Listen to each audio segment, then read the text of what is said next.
수인 또 어떤 사람 정말 멍청한 사람 그렇지만 이해할 수 있다. 국어적으로는 여러분도 할 수 있다는 소리예요. 해야 된다는 소리고요. 이럴 때 있죠. 좀 공간적인 얘기하거나 거리감적인 얘기 나오면은 이건 도대체 하는 사람들이 있어요. 일단 제가 그렇거든요. 그런 사람들도 좀 잘 들어두십시오. 어쨌든 자, 역시 앞부분 뒷부분 끊어보시면 대강 여러분이 흐름을 잡았다면 이제는 여러분 제 논리를 다 이해하시니까 아마 요 정도 선에서 한 번은 끊었을 거라고 생각을 해요.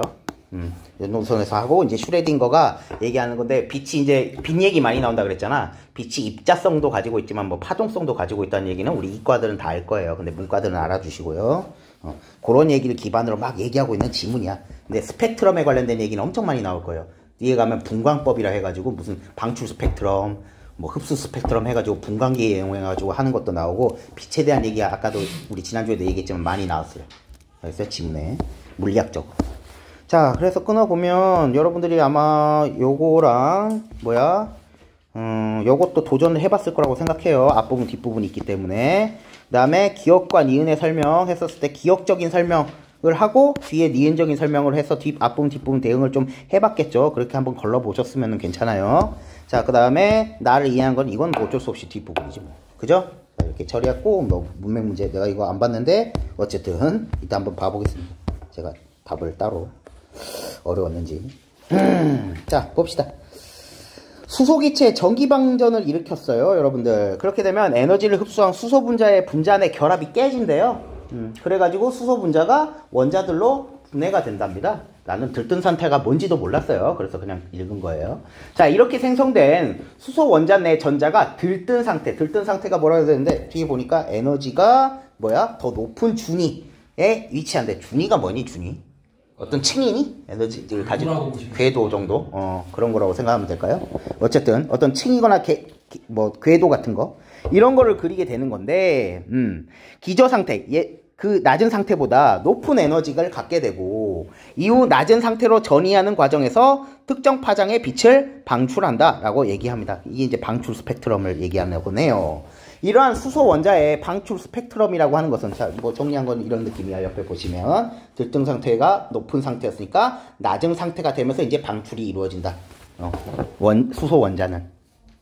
자, 이런 방출 스펙트럼은 프리즘을 통과한 햇빛이 보여주는 연속적인 스펙트럼과 달리 햇빛은 염속적이래. 근데 분리된 몇 개의 선만을 포함하게 되는데 이게 선 스펙트럼이라고 할 거고 분리됐다 그랬으니까 불연속적일 거예요. 그쵸? 뭐 그런 얘기 생각할 수 있겠고요.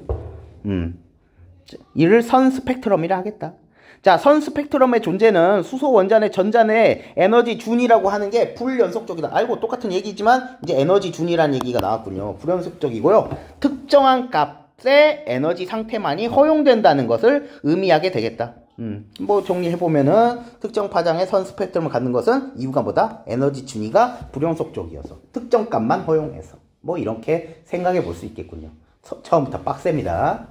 자, 이러한 현상을 설명하기 위해 그래요. 우리 이제 본판인 닐스 보어라는 양반이 있어요. 이 사람이 고전 물리학자여서 이걸 바탕으로 뭐 원자 모형을 제안을 했대요. 고전 물리학에 따르면 움직이는 입자는 어떤 관성이 있다고 하냐면 직선 운동을 하려는 관성이 있어요. 자, 그래서 움직이는 입자들은 전체 입자들은 그냥 움직이려고 해. 뭐 직선 운동을 하려는 관성이 있어. 자, 근데 원 운동을 하고 싶어. 그렇게 된다면 원의 중심으로 향하는 힘을 계속 가해야 되겠대. 원 운동 하려면 안 그러면 뭐야? 직선 운동 하니까 계속 원 운동으로 하려는 힘이 있어야 된다. 보어는 전자가 원자로부터 떨어져 나가지 않고 계속 이렇게 돌고 있는 것을 그럼 뭐 우리 대강 전자 있고 뭐 이런 상태라고 생각해 봐야지 뭐. 그쵸? 자, 했을 때는 양전하를 가진 원자 핵과 음전하를 띤 전자 사이의 인력 때문에 된다는 거. 떨어져 나가지 않고 돌고 있으니까. 그러면 요 원운동의 중심으로 향하는 에너지가 뭐가 될까? 뭐 인력 좀 생각해 볼 수 있지 않을까? 뭐 그런 거예요. 그렇게 생각해 볼 수 있겠어요. 원운동의 어떤 동력 같은 거지. 자, 전자는 원자핵 주변의 특정한 에너지 중에서 근데 원형 궤도를 따라서 움직인다. 좋아. 그리고 이를 바탕으로 도출된 수소 원자의 에너지 준위가 방출 스펙트럼과 일치한다는 것도 설명해 볼 수가 있겠다. 방출 스펙트럼과 일치됐으니까 그러니까 결국은 이 얘기가 그 얘기인가? 뭐예요? 에너지 준위가 불연속적이고 특정 값만 허용되는 것이 지금 뭐예요? 요 지금 원운동 그리는 힘인 거네. 거기에 지금 뭐야, 원운동 자체를 하려면 인력이 필요하기 때문에, 맞죠? 전자가 입력이 필요하기 때문에 그렇게 된다. 근데 그 값은 딱 그 궤도를 딱 그리게 되는 것은 만약 특정한 에너지 상태 혹은 전자의 에너지 준위, 불연속적인 에너지 준위의 특정한 값만 딱 이걸 그릴 수가 있는 상태. 됐을까요? 일단 내가 이해한 건 그렇다고. 자, 그러나 전자가 하나뿐인 수소와 달리 다전자 원자에서는 보호의 모형, 우리 기억해야 되니까 보호의 모형이 적용이 안 되고요. 또 전하를 띤 입자의 가속도 운동에 관한 고전 물리학 이론에 위배됐어. 그렇기 때문에 보호의 모형은 한계가 있었대요. 두 문제를 거의 같이 보라고 하는 거네. 그쵸? 거의 같이 해결해 보라고 하는 거네. 지금 기억, 가가 같이 있으니까. 자, 보호의 모형이 적용이 안 된다. 만약에 다전자 원자에서는. 자, 이 문제 한번 생각해 봅시다. 뭐 1번은 나중에 해결하면 되고요. 자, 뭐 이해한 내용으로 한번 해보면 일단 뭐야, 1번 해결되죠. 그죠? 앞에 있죠? 들뜬 상태, 이거는 낮은 상태로 전하면서 뭐 밑방출. 그게 태양의 이거랑은 다르다. 뭐 그런 얘기는 해줬을 거예요. 아이고. 네. 아이고, 이거 다 가져가라. 나 문 닫아둘 거야. 자, 1번은 해결이 됐고요. 그 다음에 아직 2번 안 되지. 넘어가시고. 수소 원자의 방출 스펙트럼은 햇빛과 달리 불연속적이다. 괜찮은데? 그 다음에 나머지는 다 해결할 수 없죠. 2번, 4번, 5번만 남겨두고 1, 3번은 지웠고. 넘어가고요. 가를 얘기를 해야지 뭐. 자, 가가 고전 물리학 이론에 이게 위배됐대. 다전자 원자에 있든지 뭐 하여간 둘 중에 하나. 고전 물리학에 의하면 전하를 띤 입자는 가속도 운동을 할 때 빛의 형태로 에너지를 외부에 방출을 하게 되는데, 고전 물리학에 의하면 전자가 원자핵을 중심으로 일정한 궤도를 따라 원운동을 한다 그러면 속력이 일정하더라도 운동 방향이 계속 변하기 때문에 이것은 속도가 변화한대. 그런 가속도 운동이래요. 따라서 이 과정에서 전자는 빛의 형태로 에너지를 방출하게 될 거고, 그 결과 핵심은 뭐야? 에너지가 계속해서 감소한대. 우리는 뭐였어요? 특정한 에너지 준위에서만 할 수 있다 이런 거였잖아. 그치? 맞니? 특정한 에너지 준위에서만 지금 뭐야? 전자가 돌고 있다. 맞나요? 근데 고전 물리학의 이론에 뭐 위배됐다 했는데, 고전 물리학의 이론에 의하면 어떤 거야? 뭐야? 가속도 운동이어서 결국 빛으로 그 에너지가 방출되기 때문에 에너지가 없어져 버린다. 그럼 어떻게 되겠어요? 원운동을 못한다 이런 결론이 가야지. 그렇게 돼야 되는 거 아닐까요? 원운동을 못하게 되거든가, 아니면은 이 원운동 자체는 계속 이렇게 할 수 있어도 뭐가 됐어? 이 중심으로 가려는 인력 때문에 궤도가 좁아지든지. 이런 둘 중에 하나가 될 거거든요. 그거 그냥 얘기하는 게 2번이에요. 원형 궤도를 따라 운동하는 전자가 에너지를 잃었다는 게 제일 중요하지. 그치? 그렇게 해서 핵에 접근하게 돼서 전자의 에너지 준위가 일정하게 유지될 수가 없다. 에너지 준위가 뭔데? 그 원운동을 그냥 그 궤도대로 하는 힘. 원운동 자체는 인력이 하게 하는 것도 있잖아. 근데 뭐야? 그것 중에 에너지를 잃어버려. 그럼 어떻게 돼? 에너지층이 점점 어떻게 짧아지는 거지. 이렇게 돼서 답이 2번이 되는 거예요. 자, 1번은 원동하는 전자에서 발산된 에너지로 인해, 그래, 전자 사이의 거리가 가까워지겠지. 그쵸? 인력이란 게 있는데. 맞니? 그죠? 멀어진다는 게 틀렸고요. 가속도 운동에 따라 원운동 중인 전자 에너지가 감소할 만큼 전자가 원자핵 주변에 회전하는 속력도 감소한다? 아니, 얘는 지금 속력이 일정하다 그랬잖아. 그쵸? 속력 자체는 일정하다니까? 에너지가 잃어서 문제지. 그죠? 자, 그렇게 되고요. 원자핵으로 향한 힘이 계속 가해지기 때문에 오히려, 그죠? 인력이었죠? 그래서 직선 운동을 할 수밖에 없다. 뭐 이렇게 해석할 수도 있을 거고. 전자는 원자핵을 중심으로 회전하려 하기보다 현재의 운동 방향을 유지한 채 직선으로 운동하려 했기 때문에 원운동을 할 수 없다? 이게 아니라, 그쵸? 중심으로 회전하기보다 운동 방향을 유지할 때 직선이 아니라 원운동 자체는 하는데, 뭐예요? 원운동 자체는 하는데 점점 거리가 가까워진다. 왜? 그걸 하게 하는 힘이 뭐였어요? 요 에너지였기 때문에. 특정한 에너지 준위의 힘, 그 값이었기 때문에. 그 값을 지금 결론은 잃어버렸다라고 얘기를 하고 있기 때문에. 됐을까요? 속력이 감소했다 이렇게 얘기하는 게 아니라, 지금 전자 속력은 일정해도 그냥 운동 방향이 변해서 속도는 변하는 가속도 운동 상태에서 궁극적으로 얘기하려는 건 뭐기 때문에? 이거기 때문에. 됐죠? 근데 나머지 문구 이런 거에만 낚이게 되면 다른 선지에 조금 함정에 빠지게 되는 거지. 자, 이렇게 골라볼 수 있을 것 같고요. 국어적으로 보면 그래요. 자, 4번 스펙트럼이 나타나는 이유에 대한 기억과 니은을 설명. 니은은 모르겠고요. 자, 기억. 수소의 전자의 원운동이 불연속적이다? 원운동이 불연속적이다. 자, 우리는 지금 특정의 뭐예요? 에너지 준위로 그냥 이렇게 하는 거잖아. 이렇게 하는 건데 원운동 자체가 지금 불연속적이라는 정보를 혹시 알 수 있나요? 과학적이면 알 수 있겠지. 근데 원운동 쪽이라는 건 말도 안 되는데. 그러니까 이렇게 연결시키면 어떡해? 특정한 값의 에너지 준위만 하고 있다라고 얘기했는데 원운동 자체가 불연속적입니다. 이게 아니잖아. 그쵸? 원운동 자체가 이런 성질을 갖고 있습니다는 알기 힘들어. 그쵸. 뭐 근데 설지 보면은 해설 보면은 되게 이상하게 써놔가지고 더 복잡스러워. 나는 차라리 알 수 없어. 그러니까 원운동 하는데 순간이동하면서 원운동 한다는 소리야. 뭐 그럴 수도 있겠고. 근데 해설지가 표현이 더 볼수록 더 이상해. 나는 알 수 없으면 맞는 것 같아요. 이렇게 연결시키는 게 아니라 특정한 값의 에너지 준위에서 이렇게 하고 있는 힘이기 때문에 원운동은. 됐어요? 근데 끌어당기는 힘도 있는 거지. 인력이 있는 거지. 그런 상태라고 생각하면 되겠고요. 자, 2번. 기억은 수소 원전의 전자의 에너지 준위가 특정한 값만을 갖기 때문이고. 그렇죠. 이거는 괜찮지. 불확정적인 거지만 어쨌든 특정한 값만 갖는 거여서 요거까지는 괜찮네. D가 문제겠네. 자, 그 다음에 3번. 전자가 특정한 에너지 준위에만 위치하기 때문이가 아니라 운동하기 때문에. 그거에 따라서 원운동의 힘이니까. 그렇죠? 그 다음에 4번도 다른 수소의, 다른 원자의 전자와는 다른 수소 원자의 전자의 고유한 성질이 아니야. 전자들은 일단 원자의 주변을 돌잖아. 그쵸? 맞니? 그러니까 이렇게 얘기하면 안 되죠. 다 원운동을 하게 하는 것이다. 근데 3번에 니은 쪽이 틀렸잖아요. 뒤에서. 니은 그런데 국어적으로 보면 이건 운동이라고 봐야 되는 것 같다고. 문제 과학 시간에 위치하기 때문이다 해도 맞다고 것 같아요. 그러면은 그거는 이제 허용할 수 있겠네요. 니은은 확실히 틀렸어요. 일단 됐을까요? 근데 이제 불확정적 원리니 뭐니 이게 니은에 나오기 때문에 알겠죠? 위치나 운동을 알 수가 없어서 뭐 이런 식의 표현이 나오긴 해요. 자, 근데 5번은 특정한 원형 궤도만을 따라서 움직여서 이게 일단은 제일 근접하게 되는 것 같습니다. 이렇게 해결해봤고요. 자, 그 다음에 나머지 이제 봐야죠. 자, 요런 정도. 슈레딩거는 그래서 전자의 파동성을 바탕으로 새로운 원자 모형을 제안을 하셨대요. 자, 그는 핵에 결합된 전자를 정상파로 그냥 봤고요. 그 다음에 원자를 파동 역학적으로 한번 설명을 해보려고 했대요. 기타나 바이올린에서 양쪽 끝이 고정된 현이 특정 음을 내는 것처럼 파동이 특정 영역 안에 고정이 됐다면 파동을 정상 상태라고 있다고 하고, 그러한 파동을 우리는 정상파라고 하겠다. 그림일의 각 점은 여기서부터 출발이죠. 자, 진폭이 0인 마디이고 그냥 점들은.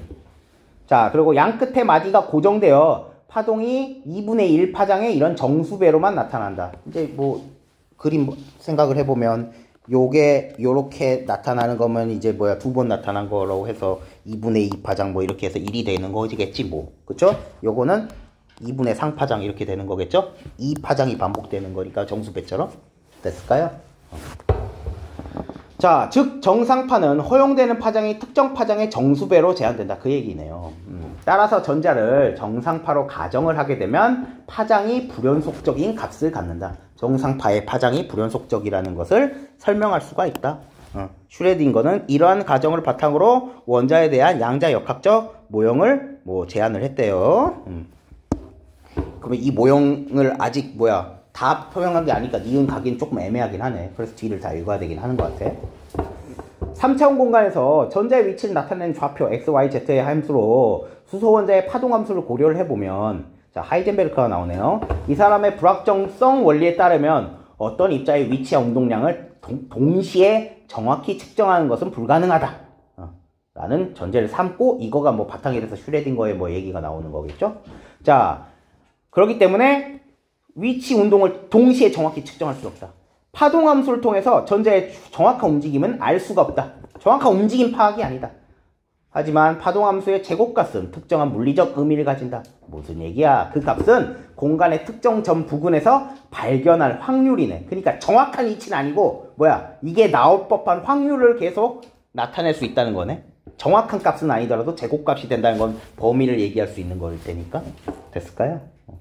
예를 들어서 점 1과 점 2에서 전자를 발견할 상대적 확률은 두 점의 좌표에 따른 파동 함수값을 뭐 제곱하고 이들 사이의 비율을 계산해서 얻을 수 있다는데 그거는 그냥 전자를 발견할 확률 이렇게 치환하면 되는 거겠지. 다행히 이건 물어볼 문제는 없었다. 그래서 2의 함수값이 만약에 뭐 1의 함수값의 제곱의 비율이 100이라 그런다면 세상에 점 1에서 전자를 발견할 확률은 점 2의 100배다. 비율로 또 얘기했기 때문에 됐을까요? 그만큼 발견 확률이 증가했다고 보는 거지. 100배 정도 늘어나면 그쵸? 오케이. 자, 따라서 파동함수를 제곱하여 그림 위에 A 같은 그림과 같이 전자 확률의 분포도를 그릴 수가 있는데 이 그림에서 어떤 점의 농도는 그 점에서 전자를 발견할 확률을 표시 한번 해본 거래. 이때 전자를 발견할 확률은 핵이 어떻게 한다고? 멀어질수록 오히려 멀어질수록 감소한다. 참 이거 그림도 잘 애매하게 농도를 좀 정확히 해주지. 막 이게 농도가 있는 거네요. 그지? 됐어요? 이게 그냥 하얀색 바탕이 아니고 약간 검은색이 섞여 있어요. 그라데이션이 좀 있는 거라고. 그러니까 이 짙은 쪽이 지금 어떤 거예요? 훨씬 더 발견할 확률을 얘기해 주는 거지. 따라서 수소핵 주위의 공간이 그림 2의 A와 같이 겹겹이 껍질로 쌓여져 있는 이런 거라고 생각해 보면 그 껍질 속에서 전자를 발견할 확률은 그림 2의 B와 같이 특정 거리까지 증가하다가 확 감소를 하게 될 것이다. 요 정도 라인 그어보면 되지 않을까요? 요 정도 라인? 여기까지겠지 뭐. 그쵸? 여기까지는 확 증가하는 것이다. 연결해보면 이 두꺼워진 라인에서 발견할 확률 같은 게 이렇게 올라가고 있는 상태에다가 이제 선이 옅어지는 요런 라인 가면 확 감소하는 거지. 됐어요? 그렇게 생각해 보시면 될 것 같아요. 왜냐하면 핵으로부터의 거리가 멀어질수록 전자 발견할 확률은 감소하지만 또 껍질의 부피는 증가하기 때문에 각 껍질 속에서 전자를 발견할 확률, 방사 확률은 증가하다가 감소하는 패턴을 보이기 때문이다. 자, 이때 수소 원자에서 방향 확률의 최대값이 나타나는 핵으로부터의 거리가 보호 모형의 저기 궤도의 반지름과 일치하게 된다. 수소 원자의 그 원자핵 주위의 원운동의 그 반지름, 특정 에너지 값 준위를 얘기하는 거지. 이제 그 방출 스펙트럼하고 연결을 해보면 맞니? 그 라인과 딱 일치할 수 있는 지점이다. 근데 이거는 그 보호는 이제 하나의 뭐로만 설명했어. 하나의 원자로만 설명했는데 다전자로 이렇게 설명하려고 했을 때는 슈레딩거적으로 이렇게 하려고 했던 거겠지. 그렇죠? 요 구조를 생각해 보시면 될 것 같아요. 자, 1번은 이따가 마지막에 해결하고 우리가 남겨뒀던 거나 봅시다. 자, 2번 양쪽 끝이 고정된 현의 파동은 마디의 수가 2개로 고정된 정상 상태. 자, 이거 맞아요? 마디의 수가 그냥 딱 2개, 마디의 수가 2개야? 점만 2개로 이렇게 해놓고 마디는 이렇게 이제 그 사이에 끊어지고 할 수 있다며. 그쵸? 그러니까 이렇게 얘기하면 안 되지. 자, 그래서 틀렸네요. 사실 이런 일치 문제. 4번 불확정성 원리에 따르면 파동함수를 통해서 전자 움직임 정확하게 계산. 움직임 정확한 계산이 아니라 발견 확률을 얘기하는 거니까 오케이. 그 다음에 제곱한 값들 간의 비율이 발견된 상대적 확률의 비율과 같다. 오케이. 너무 좋고요. 자, 그리고 가추로는 이건 아까 했고. 자, 그 다음에 니은 남았네요. 자, 1번부터 봅시다. 자, 니은은 수소 원자 내 전자의 파동이 불연속적이다. 파동의 파장 같은 개념이라고 얘기해야 되지 않을까? 나 호환도 될 것 같기도 하거든. 파동의 파장? 이렇게, 파장으로 이렇게 생각해보면 이 말이 맞을 것 같아. 근데 그냥 파동이라고 해서 그냥 꺼놨는데, 맞을 것 같거든요, 이것도. 그 다음에 2번. 자, 니은은 수소 원자 내 전자의 위치를 정확히 알 수 없기 때문 불확정적이어서, 그쵸? 파장이 불연속적이기 때문에, 위치를 정확히 알 수 없기 때문이다가 아니라, 파장이 그냥 불연속적이어서 라고 해야 되는 게 입장이지. 그쵸? 저 니은의 입장 저거는 그냥 파이젠제 이렇게 불확정성 원리잖아. 그죠? 그걸로 갖다 대는 게 아니라 이걸 바탕으로 둔 거기 때문에. 맞니? 자, 그래서 아니고요. 슈레딩거로 우린 얘기를 해야 되잖아. 그 다음에 니은은 3번. 수소 원자 내 전자 핵 사이의 거리가 계속 변화하기 때문이다. 거리가 계속 변화해요? 전자 핵 사이의 거리? 전자 핵 사이의 거리가 계속 움직인다. 이게 아니라 어떤 특정 거기까지는 된다고. 최대값이 된다고. 근데 거리가 계속 변화해서 이게 안 됩니다가 아니라 그냥 지금 여기 이론이 계속 포인트가 잡고 있는 게 뭐야? 거리 얘기 같은 게 아니라 파장 얘기를 계속 하고 있는 거라고. 그거에 따른 발견 확률을 얘기하고 있는 거기 때문에 좀 거리가 먼 설명 같고요. 그 다음에 4번. 4번은 니은은 맞니? 정상 상태에 있기 때문이다. 나는 이거 괜찮다고 생각하거든요. 일단 정상파의 파장이다 이렇게 얘기하고 있어서.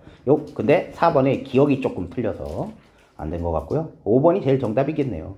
수소 원자 내 전자가 특정 파장에 정수배의 파장을 갖는 결국 정상파 특성. 그러니까 좀 뭐냐면 막 어떤 요소로 이렇게 얘기해 주는 것보다 이게 문제가 막 이렇게 비교하는 유형들이 조금 어려운 개념으로 나올 때는 오히려 그냥 그 이론이 얘기하는 가장 핵심적 주제 방향성에 가장 맞는 상태로 골라.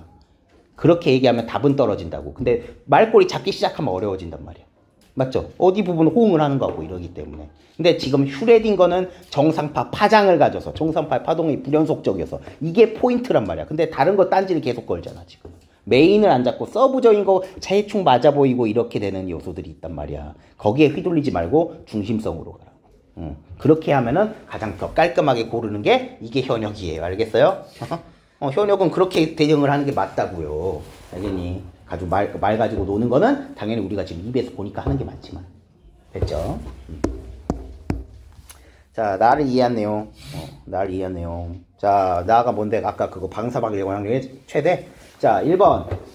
슈레딩거 모형에서 파동함수를 통해 예측된 전자의 이동 경로. 자, 예측할 수 있다 그랬어? 없다 그랬어? 이거.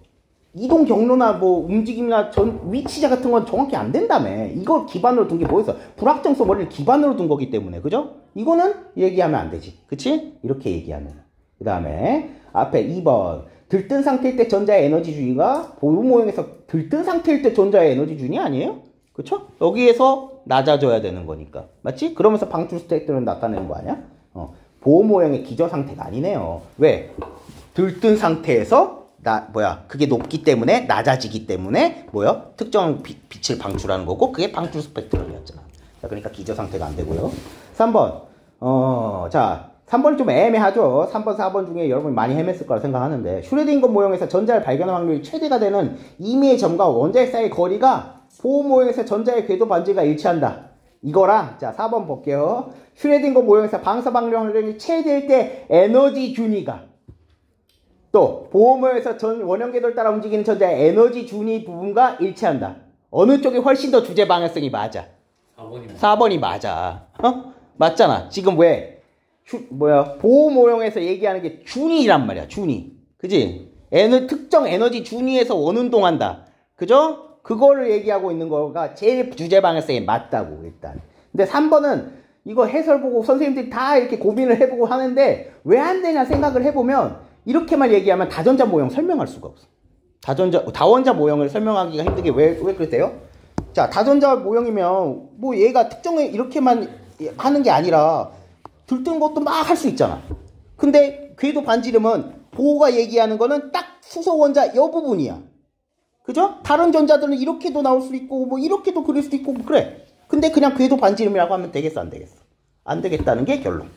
됐죠? 그러니까 지금 요 말이 지금 뭐냐면 이 궤도 반지름 말 때문에 전체 범주가 돼버린 거야. 그러니까 전체 범주처럼 보여가지고 똑같은 말처럼 느껴지는데 이 말을 이렇게 서술해버리면 어떻게 되는 거예요? 다전자 모형일 때는 요거 반지름이 늘어날 때는 또 설명할 수가 없지. 우리는 근데 보호 모형과 슈레딩거 모형을 통일시켜서 얘기를 해줘야 되잖아. 그렇게 되면은 어떻게 해줘야 돼? 에너지 준위 이렇게 얘기를 해줘야 되는 것이. 왜냐면 그게 보호 모형에서의 준위 값이었으니까. 딱 그 부분 해줘야 되는데 만약에 앞에 걸로 해버리면은 다른 전자의 궤도 반지름은 이만큼인데 이게 다 일치해버리면 이건 의미가 없지. 됐어요? 그치? 그럼 는 그냥 다른 얘기를 하고 있는 게 안 돼. 그쵸? 이렇게 얘기를 해줘야 돼서 3번이 해명이 되는 것 같아요. 아무리 해설지 보고 생각해봐도 안 되는데 그냥 제가 생각했던 결론이 그렇습니다. 왜 그러겠어요? 뭐 내가 막 이렇게 별도로 뭐 이렇게 뭐 연구한 것도 아니고 물론 좀 봤어요 유튜브. 유튜브 봐도 뭐 도대체 뭘 하는지 잘 모르겠는데. 벌써 올라왔어요. 아니 과학이론 얘기하는 거요. 보호 모형 찾아보고 네 했거든요. 근데 국어적으로 풀면은 이런 것 같습니다. 국어적으로 풀면. 여기 저 이해 안 가는 게 여기 지문에서 각 원자라고 왜 얘기한 거예요? 각 껍질의 부피 이런 식으로. 각 껍질의 부피? 뭐 여기? 네, 거기 이게 계속 막 제곱값 이렇게 해서 얘기하는 것 같아. 아니 근데 B에서 저 확률이 저렇게 나오는 게 방사방의 확률이 요 농도를 마다 그렇다는 거 아니에요? 그런 건가? 그냥 각 껍질마다 이런 확률이 최대된 지점이 있다? 근데 각 껍질마다 저렇게 나오는 게 아닌 걸로 알고 있는데 전체로 봤을 때 저렇게 근데 그렇긴 하네. 지금 요거는 지금 각 껍질 이렇게 얘기하고 있으니까. 왜 각 껍질인지 여기는 껍질로는 부정한 거 아니에요? 껍질로는 대중한 거 아니에요? 껍질 자체가 아니라 그래. 각 껍질에서 전자를 발견할 확률 자체가 그냥 그건 내가 그거랑 썩어서 얘기했어. 나는 근데 여 부분 같거든요. 지금 계속 얘기하는 여 부분이 지금 짙은 이 음영 부분, 농도 짙은 부분, 요 부분만 얘기하는 것 같아서. 그러니까 되는 라인까지만 있는 거지. 이렇게 되는 라인이 각각이겠지만. 그러니까 저 확률 분포는 그라데이션만 해당이 되는 거고 보호의 전자모형은 더 쉬운 것 같아요. 그러니까 국어적으로 이해. 국어적으로 이해합시다, 여러분. 국어적으로 이해해야 돼요. 국어적으로 이해한다는 건 글 속에 들어있는 걸로만 판단을 해야지 뭐. 저도 많이 헤맸습니다. 자, 어쨌든 그다음에 1번 윗글에 대한 설명. 뭐 아닌 건 다 꺼드렸습니다. 맞죠? 5번 정도 나오겠죠? 그치? 그러니까 여기서 하나의 교훈은 이런 거예요. 자꾸 서술이 부분적으로 이렇게 넣어가지고 너무 애매하거나 이렇게 되는 라인이 분명 발생을 해요. 그럴 때는 가장 그냥 그 이론이 얘기하려는 핵심적인 입장에서 가장 흐름을 일치시켜갖고 얘기하는 거를 하라고. 맞니? 다른 부분 요소에서 살짝 이것도 되는 거 아님? 이렇게 해서 낚이지 마시고. 그렇게 하면 사실 4번과 5번이 깔끔하게 나오는데 지금 솔직히 3번과 요거 뭐냐 3번하고 4번 전체적인 거 다 좋은 선지 같긴 해요. 그러니까 헤매게 만드는 선지지. EBS의 더러움을 탓하지 말자고요. 자, 그 다음에 6번은 4번이라는데 제가 안 봐가지고 모르겠지만 제가 한번 뒤에 봐보겠습니다. 나중에. 자, 그렇게 되고 우리 150쪽을 봐야 되겠죠.